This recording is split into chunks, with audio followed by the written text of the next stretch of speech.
para você, muito bom dia, seja muito bem-vindo. Está começando o Bom Dia Bahia Farm Show, essa nova novidade na comunicação da Bahia Farm Show 2025, um ponto de encontro seu com o agro mais inovador, mais inteligente e mais sustentável do Brasil. Quero que você saiba que aqui você vai encontrar tudo que é novidade, tudo que é destaque e inovação da Bahia Farm Show 2025, não só em relação aos expositores, aos estandes, aos grandes maquinários que a gente vê aqui, mas claro, também as grandes discussões que a Bahia Farm Show tem trazido ano após ano aqui para o oeste da Bahia. Sustentabilidade, ESG, transição energética, tudo o que é importante e que o agro do oeste baiano tem levado de exemplo para o Brasil. Afinal, estamos no coração do Cerrado Baiano, em Luiz Eduardo Magalhães, onde a partir de hoje até o próximo dia 14, os olhos do agro brasileiro e, por que não internacional, estarão aqui, voltados, atentos a tudo o que vai acontecer aqui. E no nosso programa de estreia, não poderia ser diferente. Falar daquilo que é mais importante hoje no oeste da Bahia. Uma agricultura sustentável, uma agricultura inteligente pensando no futuro. Um futuro sustentável para o agro brasileiro, para o agro baiano. É por isso que a gente estreia o programa trazendo aqui 3 convidados de peso. Primeiro, quero apresentar para você, por mais que você já conheça, você que já é aqui da região, o senhor Júlio Busato, produtor rural. Senhor Júlio, bem-vindo, que bom tê-lo aqui. Obrigado, é um prazer estar aqui. Também para compor essa conversa com a gente, Enéas Porto, que é gerente de sustentabilidade da IBA, Associação dos Agricultores e Irrigantes da Bahia. Enéas, bom dia, bem-vindo. Bom dia, Lucas. Obrigado. E também para ir adiante com o nosso bate-papo, Glaucia Araújo, que é analista ambiental também da IBA. Glaucia, que bom tê-la aqui. Bom dia, bem-vinda. Bom dia, Lucas. Bom dia a todos os espectadores. Agradeço a oportunidade de estar aqui. Vamos contribuir com um bate-papo legal sobre agro inteligente e sustentabilidade. Exatamente. Pois é, eu quero começar com o seu Júlio. Seu Júlio, a gente tem muita coisa para falar. Vamos falar sobre o aquífero do Urucuia, vamos falar sobre estudo do potencial hídrico, monitoramento hídrico, mas queria começar aqui o nosso bate-papo desmistificando aquela ideia que muitas pessoas têm de que o agro acaba sendo um vilão do meio ambiente. Muita gente que não conhece. Não é dessa forma, né? Com certeza não, Lucas. Eu acho assim, essa palavra sustentabilidade, que está sendo muito usada hoje, mas que muita gente também não entende direito o que é, né? Eu te diria o seguinte, eu estou aqui desde 1987, né? E acompanhei todo o desenvolvimento da região. E eu acho que sustentabilidade é o que nós fizemos ao longo desse tempo todo, que é cuidar principalmente de nossos solos. Nós transformamos um solo que era pobre e improdutivo e um dos solos que tem hoje a maior produtividade de soja e de milho do Brasil e a maior produtividade de algodão não irrigado do mundo. Então, isso é sustentabilidade. E olha, as tecnologias que estão vindo hoje, com essa meninada nova que está sumindo, eu tenho certeza de que eles só vão melhorar essa questão. Então, nós cuidamos do solo, que é o nosso maior patrimônio. Nós cuidamos dos nossos rios, que eu acho que é o nosso segundo maior patrimônio, né?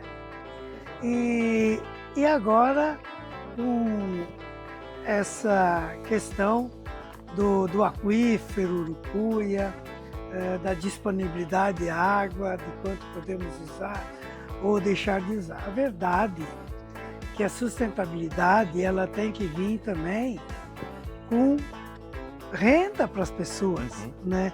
Sustentabilidade econômica, transformar a vida das pessoas. E olha, eu conheci Luiz Eduardo Magalhães aqui, um posto de gasolina no meio do cerrado, e só tinha isso.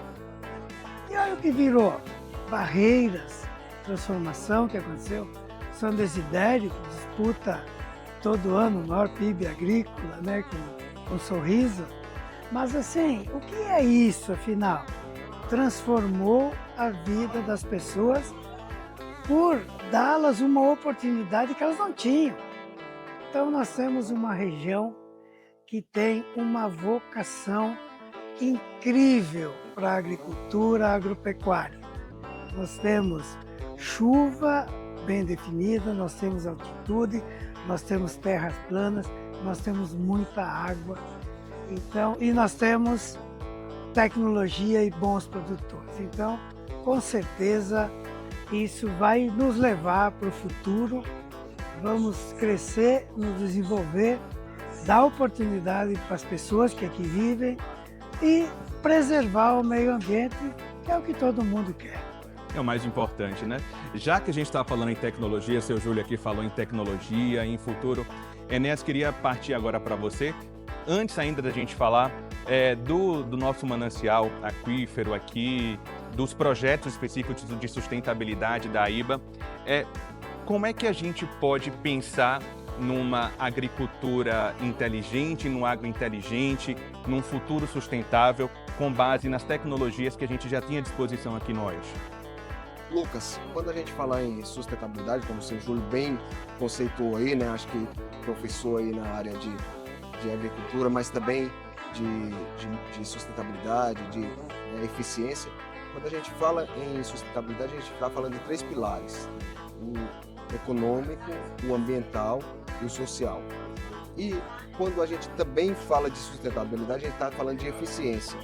Então, tudo aquilo que traz eficiência no processo, que você utiliza menos recursos, seja recursos naturais, seja recursos financeiros, você vai conseguir estar produzindo mais, né, naquela atividade, no caso da agricultura, e trazendo mais resultados e, consequentemente, você vai estar sendo também mais eficiente no sentido, né, de você poupar, digamos assim, a questão da natureza, né? Você vai conseguir otimizar, né, o uso.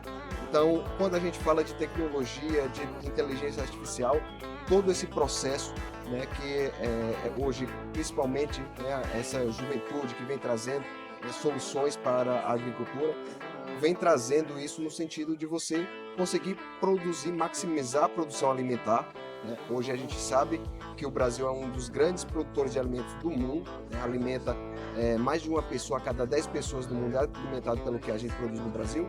E a nossa região hoje ela é destaque nacional também na produtividade.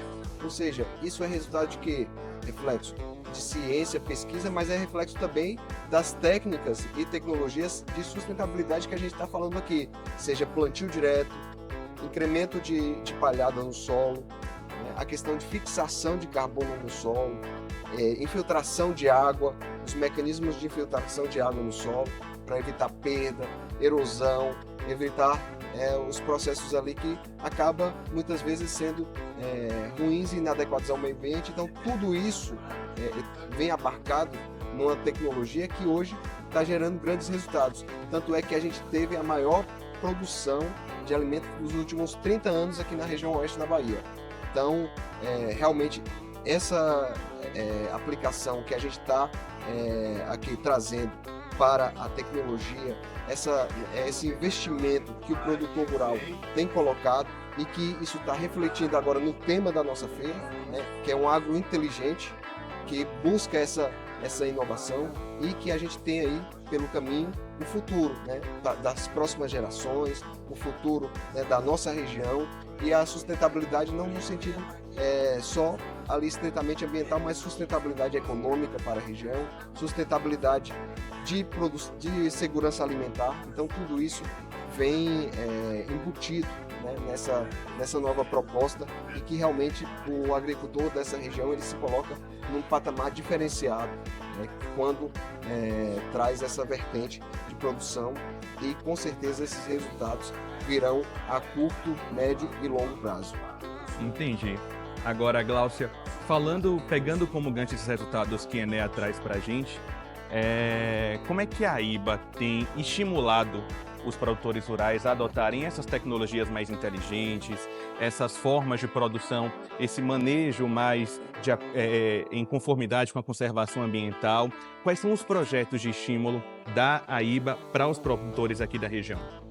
Bem, Lucas, a responsabilidade da AIBA como uma associação representativa do agronegócio aqui na região é bem ampla, né, no sentido de proporcionar aos produtores rurais o acesso a essas tecnologias, a promover também programas e projetos voltados para o fomento a essas boas práticas agrícolas, promoção de eventos também e parcerias também com instituições de pesquisa, de ensino, visando trazer um pouco do que a academia produz para a agricultura, né? Para levar para o campo, o processo de extensão que a gente fala, né? Temos uma fábrica, na verdade, de tecnologias e projetos, né? Que é as universidades na região, e a IBA tem destacado bastante essa importância das parcerias público-privadas, não só com as universidades, mas também com governos estaduais, federais e municipais, a participação ativa em comitês de bacias. E um dos grandes projetos, né, que é responsável por fomentar esse uso dessas tecnologias, principalmente a irrigação, foi promover o estudo do potencial hídrico, né, que é o grande carro-chefe da IBA hoje em dia. É o projeto de monitoramento hídrico que iniciou em 2016 e hoje já se encontra na terceira fase, que é da implantação do monitoramento hídrico, onde vamos ampliar uma rede de monitoramento na região. E dentre o fomento a essas atividades de boas práticas, também eventos como o Encontro Nacional do Sistema de Plantio Direto, que faz com que o produtor cada dia mais vai se engajando nessas ações de boas práticas. E sem dúvida o produtor na região já tira de letra, né? Então muitas tecnologias o produtor vai buscar fora, em outros países. A IBA também tem fomentado, né? Tanto intercâmbio para universidades, pesquisadores, trazer novidades de outros países e também missões internacionais para trazer o que há de mais novo em outros países no mundo, as expertises, o que tem dado certo lá fora e que a gente pode estar trazendo para a região. Então, o projeto do monitoramento hídrico, transferência de tecnologia para os pequenos produtores também, como o seu Júlio Enéas falou, que a IBA tem uma responsabilidade também social, a sustentabilidade é sempre fomentada no tripé, né, social, econômico e ambiental. Então, o produtor rural também tem trazido essa responsabilidade social com a agricultura familiar, para fomentar, transferir tecnologia de maneira que proporcione o racionamento, o uso correto, a eficiência no sistema produtivo, independente de escala, né? Então, a responsabilidade é nesse sentido. Agora, claro que falando em Lucas, agrointeligência, futuro sustentável, a gente não pode deixar de falar do nosso aquífero do Urucu, é um grande manancial hídrico que tem aqui na região oeste da Bahia. E antes da gente começar aqui o nosso programa, eu conversava aqui com o seu Júlio, falando como tudo começou lá atrás, o estudo do potencial hídrico, que como o senhor falou, seu Júlio, no início vocês não tinham noção do potencial do aquífero. Como é que começou esse projeto de estudo, desde lá do passado até aqui? Lucas, antes nós irrigávamos só do rio. E aí um dia alguém resolveu furar um poço lá e descobriu que brota 500 mil de litros de água por hora, de uma água de altíssima qualidade, né? E aí começou-se a explorar isso, furar mais poços e instalar irrigação. Agora, nós sabíamos que tinha o aquífero Urucuia embaixo dos nossos pés. E para quem não sabe o que é o aquífero, bem rapidamente, é assim, nós temos uma rocha calcária que é impermeável, a água não passa, e nós temos 300 metros de solo, que é bastante areia, então os poros entre um grão de areia e outros são grandes, e aí eles acumulam bastante água. Imagine uma esponja enorme, de 300 metros. Aí a chuva vai colocando água nessa esponja, a água chega na rocha, não passa e preenche o solo. Então, é isso que nós temos do aquífero. Aí, o aquífero ele é sangrado, quer dizer, sai a água do aquífero lá na serra, que vai para o Goiás, para o Tocantins, e ali na região que vai para o Rio São Francisco também. Então, quer dizer assim, quem alimenta o aquífero é a chuva. Se parar de chover, mesmo que não haja irrigação, o aquífero vai secar. É bem assim. Agora, nós não sabíamos quanto nós podíamos explorar isso. E aí, eu era presidente da IBA na época e a nossa diretoria aprovou um projeto e eu fui a Viçosa buscar a pessoa que mais entende de irrigação hoje no Brasil, que é o professor Everardo Mantovani, que montou uma equipe fantástica, sabe? Foram mais de 50 pessoas, envolvemos universidades, governo de estado através da CNINEMA. Quer dizer, foi construído em um monte de pesquisadores e chegamos à conclusão seguinte do trabalho. Bom, o potencial teórico é poder irrigar 630 mil hectares, mesmo com as mudanças climáticas, se é que elas vão ocorrer. Claro que elas sempre ocorreram, mas enfim, mesmo que haja uma redução de chuva, esse é o potencial. Mas esse é o potencial matemático teórico. E nós queremos mais do que isso. Nós queremos alguma coisa que seja mais palpável e que a gente possa ver. E aí nós fomos até Nebraska, foram 4 missões até Nebraska, para ver o que eles fazem lá. Porque eles têm um aquífero que só tem 60 metros, o nosso tem 300.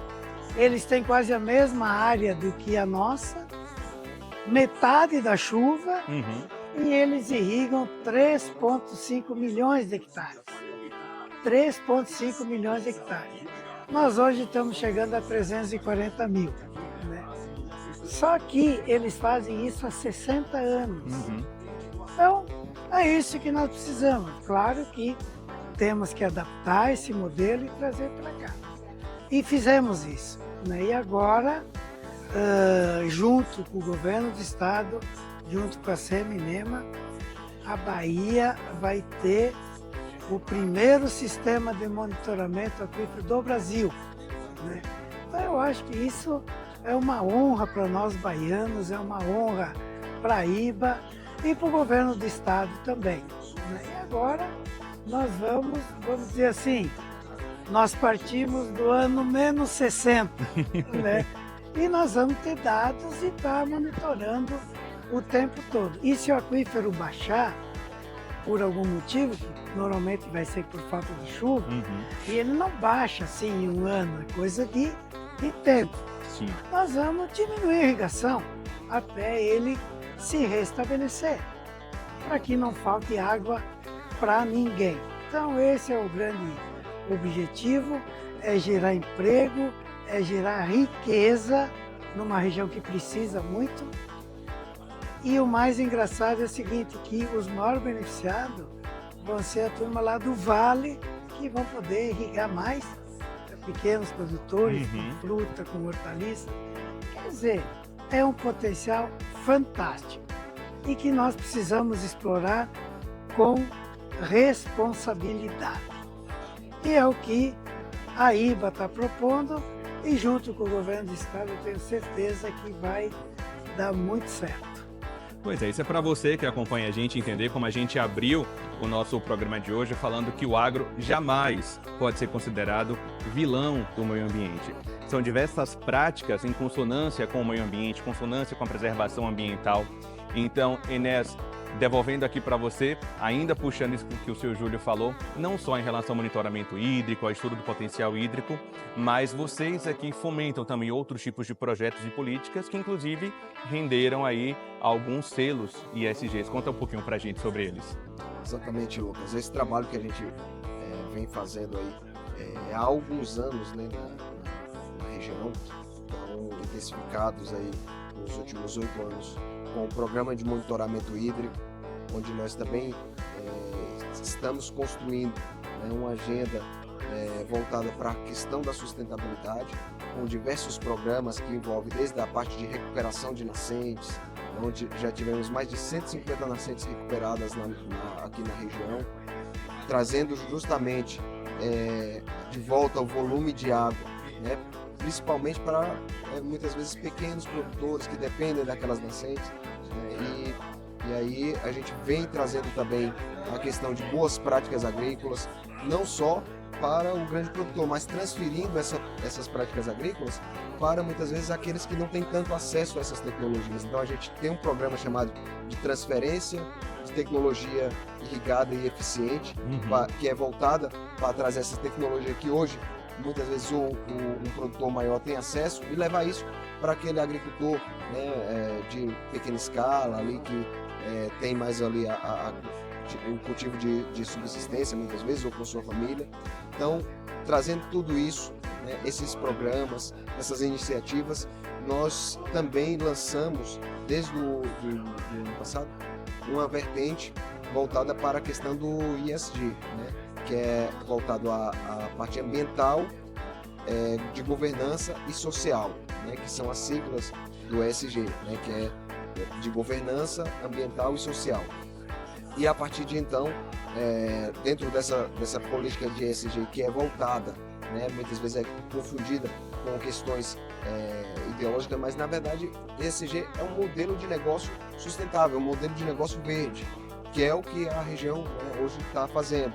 Então, dentro dessa prática, a gente está colocando, né, lançando, né, para algumas certificações, e agora ontem, né, nós lançamos aí o selo, 2 selos que foram conquistados, que foi o selo de ecoeficiência, que justamente mostra essa eficiência produtiva, né, o resultado dessa eficiência produtiva aí dos últimos 30 anos, né, todas essas ações de boas práticas agrícolas, de agricultura regenerativa, mas também nós conquistamos o selo de biodiversidade, né, por essa questão dos cuidados, não só com reserva legal, com APP, mas também os cuidados aí com toda a parte de plantio de mudas. Então nós também estamos entregando um compromisso de plantio de 35 mil mudas até o final do ano, né, entregando isso para o governo do estado.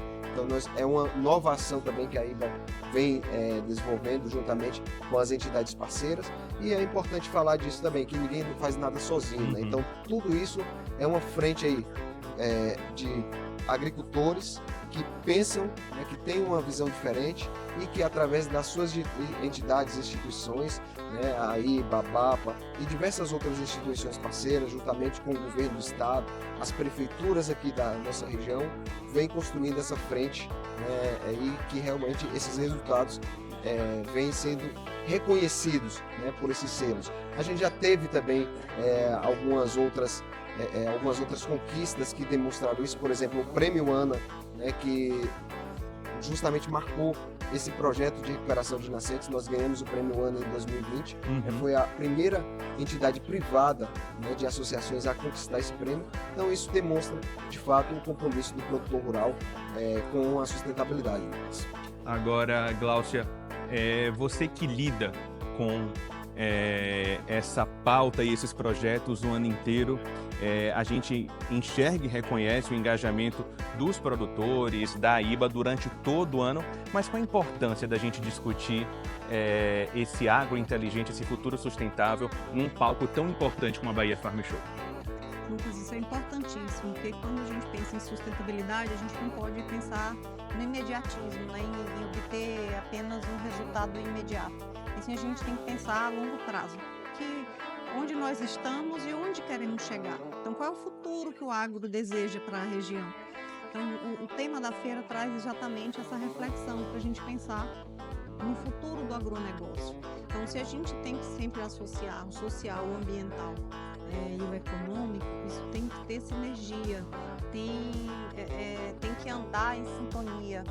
Então, se a gente pensar em manter o agronegócio sustentável, não podemos dissociar em nenhum momento esse tripé. Então, a tecnologia é uma grande aliada, como mencionado anteriormente, né, principalmente para garantir que o agronegócio continue produtivo ao longo dos tempos. Então, buscando essa sustentabilidade, esses reconhecimentos, selos, prêmios, as premiações, só ratifica que a gente está no caminho certo. Então, quando a gente passa a analisar também outras regiões produtivas, outros países até, cada vez mais a gente tem a certeza de que a gente está no caminho certo, embasados na ciência, na pesquisa, na informação, engajando o produtor com as boas práticas agrícolas, com o uso consciente da água, e também engajando na questão política, das políticas públicas. Para isso, como a Inês mencionou, as parcerias público-privadas têm somado muito, porque não dá para dissociar, não dá para andar sozinho. O produtor sozinho não anda, então para isso que as associações, as cooperativas têm surgido exatamente para dar esse apoio, esse suporte aí nas ações da produção agrícola na região. Entendi. Agora, para a gente arrematar aqui a nossa conversa, para terminar, seu Júlio, trazendo aqui isso que Glaucia acabou de falar, futuro sustentável, mas acho que olhando para trás, desde quando o senhor começou aqui, o futuro, na verdade, já começou. Esse futuro sustentável já está aqui no presente do Oeste Baiano. Sim, Lucas, com certeza. Olha, lá no começo, há quase 40 anos atrás, não tinha estrada, não tinha energia, não tinha luz, não tinha nada, né? Eu acho que só uma vontade de fazer. Só que o preço que foi cobrado foi muito alto. E as pessoas não sabem que de cada 5 agricultores que chegaram aqui, 4 hoje são grandes motoristas de caminhão, porque perderam tudo o que tinham.